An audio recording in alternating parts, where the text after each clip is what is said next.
In 1993, from a bit off his posthumously released album, Rant in E Minor, Bill Hicks outwardly fantasizes about hunting and killing Billy Ray Cyrus and Michael Bolton. There's a very limited age range of people that will even remember those names or the fact that they had a brief touch of fame, which highlights their relatively low cultural footprint. But, at the time, Hicks believed that their cultural footprint was not only significant, but vastly more negative than the average slack-jawed citizen he shared country and society alongside had reckoned with. Hicks thought that by murdering Cyrus and Bolton, he was, quote, just trying to rid the world of all these fevered egos that are tainting our collective unconscious and making us pay a higher psychic price than we can imagine. If a collection of pop musicians with commercial jingle creative sensibilities wound him that tight and propelled him into such violent fantasies, it is probably a sick blessing that cancer took that bittersweet boy from this cursed planet in 1994. Because there is no telling the kind of maniacal state he would have been whipped into if he was still around today and had to watch the Costco Guys skyrocket to fame. The Costco Guys are a father and son duo, AJ and Big Justice, that make TikTok videos of themselves eating menu items from Costco's food court while they catatonically growl out the names of the food before taking a big bite of the item.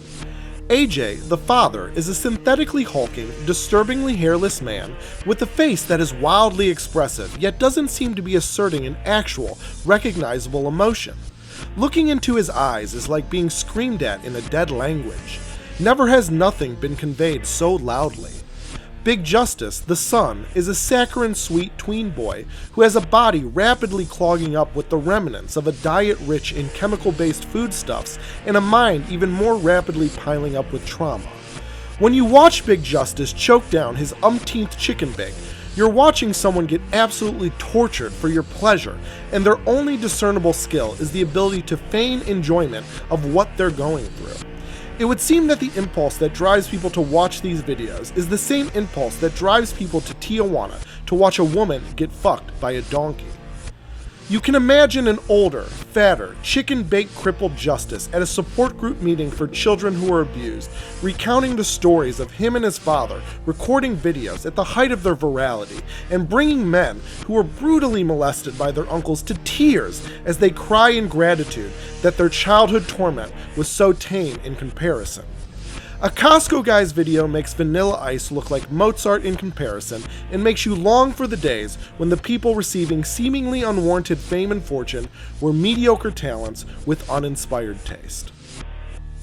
Art has been declared dead throughout many points in history. It peters on, bolstered by an ever-encompassing definition of what art is. A definition expanded by taking away what it should necessarily be. Addition by subtraction. Inspiration, passion, and human expression no longer mandatory in the description. And while art may indefinitely exist due to a collective agreement to lower the bar of what it is, the artist most certainly is endangered, if not completely extinct. Not every member of a species needs to die for it to be considered extinct. There need only be enough remaining where they are unlikely to propagate for their kind to be considered gone. If there are 14 lizards scattered throughout a habitat who will never meet, they are but walking corpses. Artists have gone extinct in favor of a new species, content creators. If art made by artists is a pond dweller and AI slop is the upright walking, land grazing evolution, the Costco Guys are the missing link, the mud sharks flopping sloppily between both iterations. The Costco Guys create the content equivalent of the food they eat. And trans fat-laden, preservative-soaked meals are doing to your body what the rot scroll is doing to your mind. Not just softening it, but preparing it and making it comfortable with accepting something worse. AI is often described as better. Better is the fear.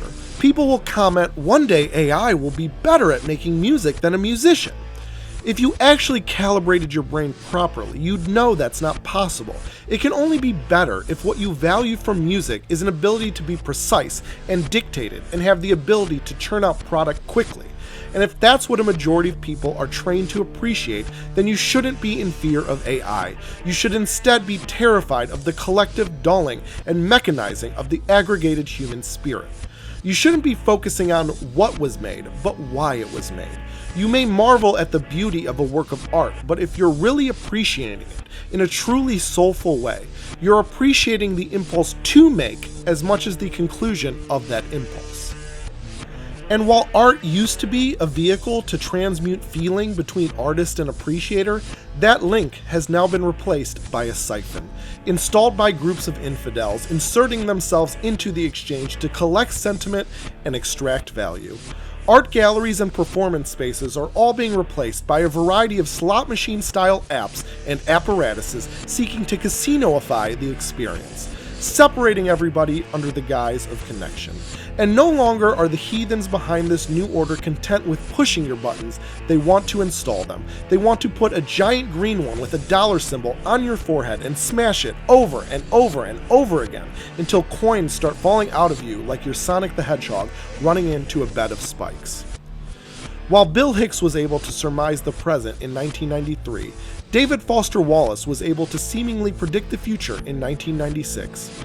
In an interview conducted that year, he said, quote, "At a certain point, we're going to have to build up some machinery inside our guts to help us deal with this, because the technology is just going to get better and better and better and better.